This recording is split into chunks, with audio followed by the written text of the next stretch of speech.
My name is Ken Zaretzky. I'm a Master Certified Coach. I specialize exclusively in people with attention deficit and hyperactivity disorder. We're going to see a client of mine named Michelle, who is a high school senior. She's having some problems right now with her work being up to date in school. We're going to coach her on it. We're going to see if we can come up with some strategies or ideas or ways for her to bring her work up to date so that she can graduate from high school comfortably.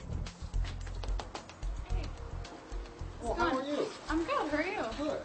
Good. It's good to see you. It first affected me probably like the first or second grade when, they did these things called mad minutes, which they'd give you a timetable and they'd see if you can get 60 done in 60 seconds, and that's timed.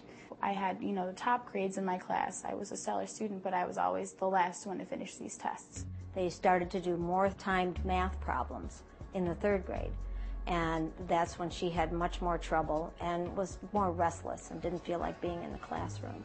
So that's when we began to figure out that something has to be not quite right.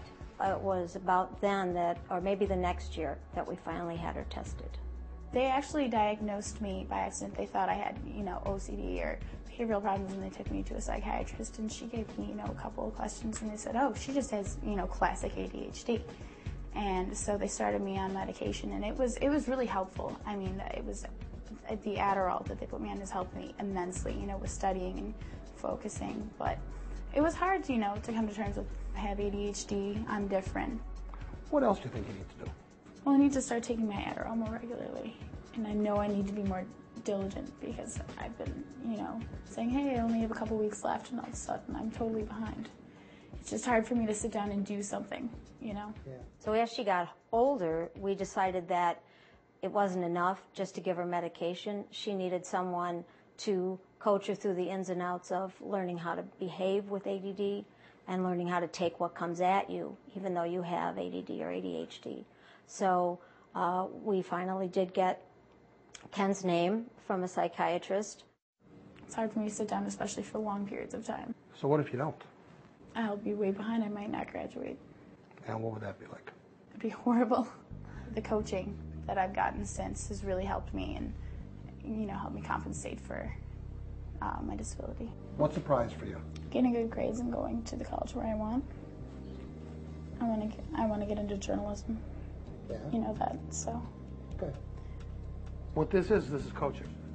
There is a goal, what the goal is, what's the prize, what's the reward. Without a reward, people aren't motivated to do anything, okay? So I'm trying to help her reveal that to herself and then come up with a plan to get there. In coaching, my assumption is my clients are not dysfunctional. What it's about is helping people with attention deficit disorder live extraordinary lives, not in spite of having ADHD, but in a lot of ways, a lot of times because of it. So he's helping me get to where the problem is, what kind of motivation do I need to get where I'm going, and what's going to motivate me to just help me manage my ADHD and use it to work for me. I've gone from being the slow kid that couldn't pay attention to the girl in the AP classes, who got good scores on her ACT and wants to go to Northwestern. So it really is possible to turn your life around with ADHD. It's all what you make of it. We hope you found this episode of The Answered Patient useful and informative. And remember, the most important thing to know about ADHD is that you are not alone and that help is available. For The Answered Patient, I'm Jane Hansen.